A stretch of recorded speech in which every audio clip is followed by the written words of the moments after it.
하시고 답변을 들으시는 그런 형식으로 보충을 하시죠. 다음에는 민주노동당 노회찬 의원님 질의하시기 바랍니다. 네, 민주노동당 노회찬입니다. 6분간 질의하시기 바랍니다. 네, 먼저 이라크를 침략한 부시 정부의 전쟁 정책과 그리고 무책임한 노무현 정부의 이 정책 추진으로 인해서 희생당한 고 김선일 씨의 죽음에 대해서 다시 한번 깊은 애도를 표하면서 질의를 하고자 합니다. 후보자께 먼저 여쭙겠습니다. 오늘 아침 TV 방송에 보도된 이 김선일 씨가 피납된 직후의 피납된 상태에서 이렇게 진술을 하는 그걸 보셨습니까? 네, 못 봤습니다. 예. 이 테이프는 6월 초에 예. AP 텔레비전 뉴스에서 우리 외교부에 전달된 것으로 지금 보도되고 있는데, 예. 네. 나중에 확인을 해보시고요. 예. 그리고 이 테이프를 꼭 보시기 바랍니다. 예. 저는 이걸 보았는데 여기서 피납된 상황에서 이 김선일 씨가 부시를 가리켜서 테러리스트라고 이렇게 규정을 하고 있습니다. 이 점에 관해서 후보자께서는 어떻게 생각하십니까? 글쎄, 지금 말씀하신 테이프를 제가 보진 못했고요. 네. 그런 것이 뉴스로 보도가 됐다. 그 네. 얘기는 제가 들었습니다. 예, 그 앞뒤 맥락이 어떻게 돼서 그런 얘기가 나왔는지 제가 아직은 잘 모르기 때문에 지금 확실하게 답변을 드리기가 좀 어려울 것 같습니다. 네, 부시를 테러리스트라고 생각하지는 않으십니까? 제가요? 예. 예, 저는 부시를 테러리스트라고 보진 않습니다. 예, 김선일 씨는 이미 피납되기 전인 5월 15일 날 친구들에게 보낸 이메일에서 예. 유사한 내용을 미국의 그 정책에 대한 유사한 평가를 담은 걸 보낸 바가 있기 때문에 예. 그 테이프가 감금 상태에서 이렇게 강압적인 진술은 아니었다고 이렇게 보는데 어떻게 생각하십니까? 글쎄, 그 테이프를 제가 보질 못했고 전후 상황을 모르기 때문에 네. 지금 언론에서 이라크 사태 관련된 굉장히 많은 사실들이 막 쏟아지고 있지 않습니까? 네. 그래서 지금 제가 그거에 대해서 사석인 자리도 아니고 이런 중요한 청문회 자리에서 그렇게 말씀드리는 건 적절치가 않을 것 같습니다. 고 김선일 씨 빈소에 갔다 오셨습니까? 아직 못 갔습니다. 언제 갈 예정이십니까? 예, 청문회 끝나고 제가 가려고. 예. 그러면 고 김선일 씨 부친도 만나보실 예정이시죠? 예, 조문을 해야죠. 네. 부친께서, 고 김선일 씨의 부친께서, 자신의 아들은, 이 정부가 주겠다. 외교부에 묻겠다. 이렇게 발언을 하셨는데 어떻게 생각하십니까? 제가 아까 인사 말씀에서도 드린 것처럼,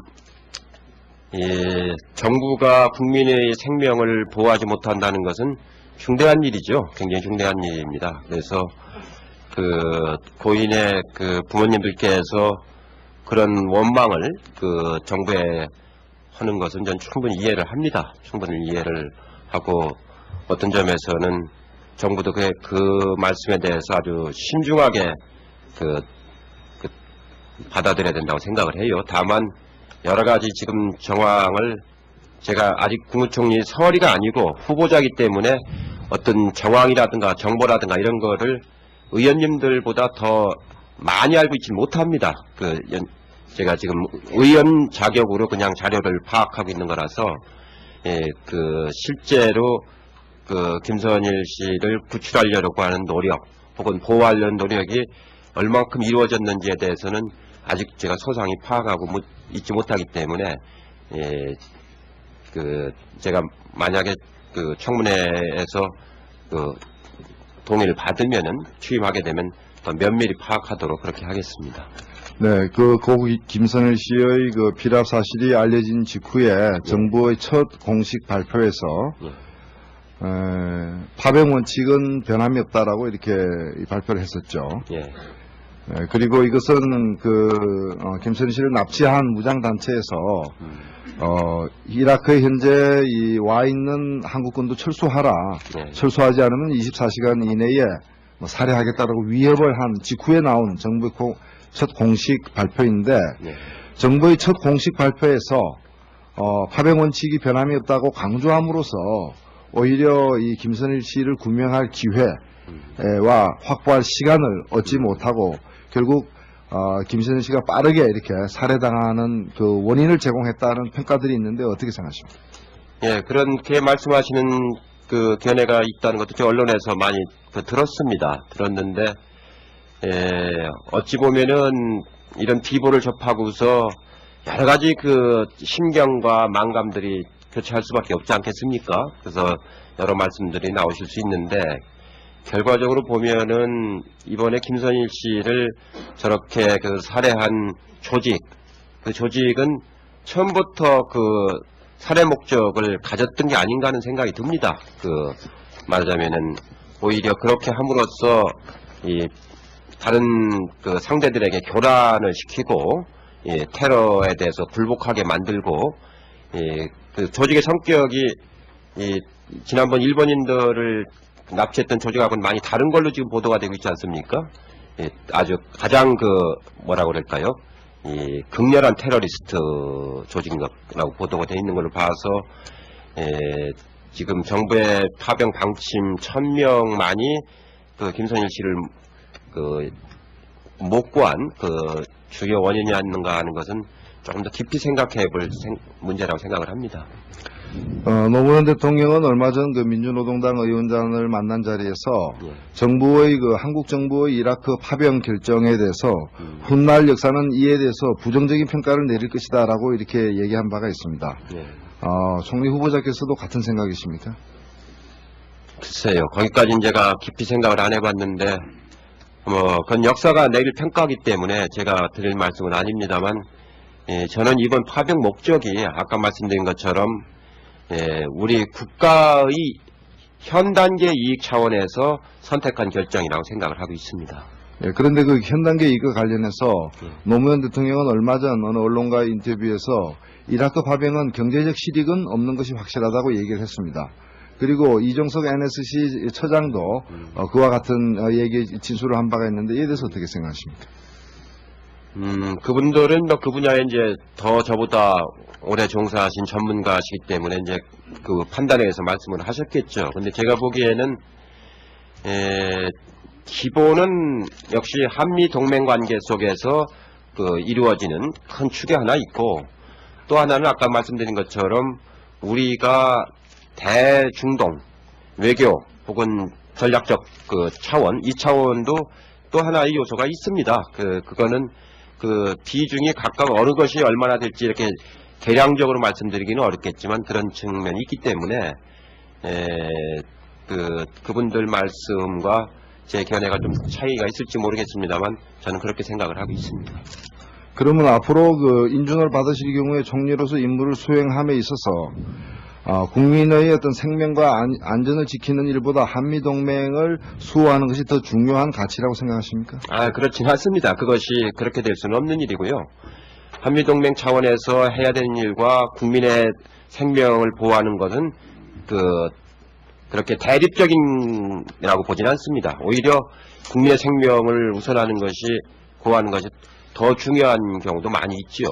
그러나 정부라고 하는 것은 어느 한 단면만 가지고 이 정책 결정하는 건 아니지 않습니까? 여러 가지를 복합적으로 생각해서 하는 거죠. 지금 전 세계에서 이라크에 추가 파병을 약속한 나라가 몇 나라인지 혹시 아십니까? 현재로 봐서는 제가 다는 모르겠습니다만 저희 나라 빼고는 별로 없는 걸로 알고 있습니다. 영국과 불가리아와 영국은 이미 파병을 했고요. 덴마크가 있는데 영국은 지금 추가 파병을 연기하고 있죠. 지금 추가 파병을 약속한 나라 중에서 추가 파병을 한 나라는 아직은 없습니다. 그리고 추가 파병하기로 한 규모도 다들 줄이고 있고요. 그런데 지금 한국 정부만이 유난히 또 유별하게 지금 이 추가 파병을 서두르고 있거든요. 추가 파병하지 않으면 한미 관계에 어떤 문제가 생깁니까? 구체적으로 한번 말씀해 보시죠. 글쎄요, 이 공개된 이 청문회에서 제가 여러 가지를 말씀드린 건 좀 무리일 것 같고요. 우리가 이제 미국과의 오랜 관계 속에서 많은 관계를 맺어왔지 않습니까? 또 6.25 전쟁 때부터 해서 그 후에 경제적인 관계, 국방상의 관계, 어떻게 보면은 학문 간의 관계도 굉장히 깊은 관계를 맺어왔지 않습니까? 그런 점에서 그래서 보는 시각은 관점에 따라 다를 수 있지만 이 대한민국이 이 관계를 가장 깊게 맺고 있는 나라는 미국인 것은 틀림이 없습니다. 그래서 그런 차원에서 여러 가지를 봐야 되는데, 그 군사동맹도 그런 큰 한미 관계 중에서 한 부분이죠. 그런 차원에서 문제를 보시고 판단하는 게 중요하다고 보는데, 이번 파병도 뭐 어떤 점에서 뭐 그런 요소가 많이 작용했다고 볼 수밖에 없지요. 네, 그 부시 정부가 그 파병의 이유로 내세웠던 이 대량 학살 무기와 그 다음에 알카에다와의 연계설이 다 사실 무근임이 입증이 되었고, 이에 따라서 뉴욕 타임즈지도 부시 정부의 사과를 요구한 바 있는데, 그렇다면 이것은 명백한 침략 전쟁이라고 생각되는데 후보께서는 어떻게 생각하십니까?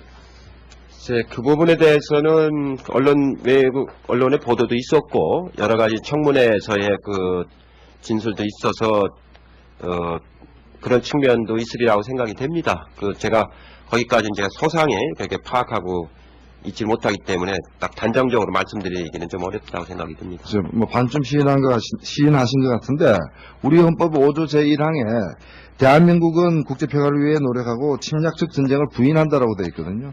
이것은 그렇다면은 이런 침략 전쟁에 동조해서 파병한 것은 명백한 헌법 위반이라고 생각되는데 어떻습니까? 저희가 16대 국회에서 그 파병 결정을 할 적에 미국의 이라크 전쟁을 침략적 전쟁이라고 규정하지는 않았습니다.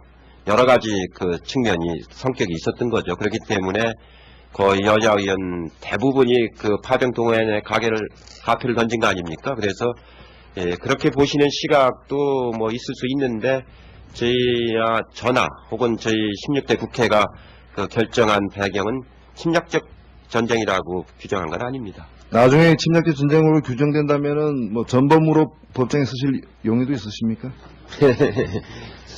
그거는 좀 과하신 말씀이고요.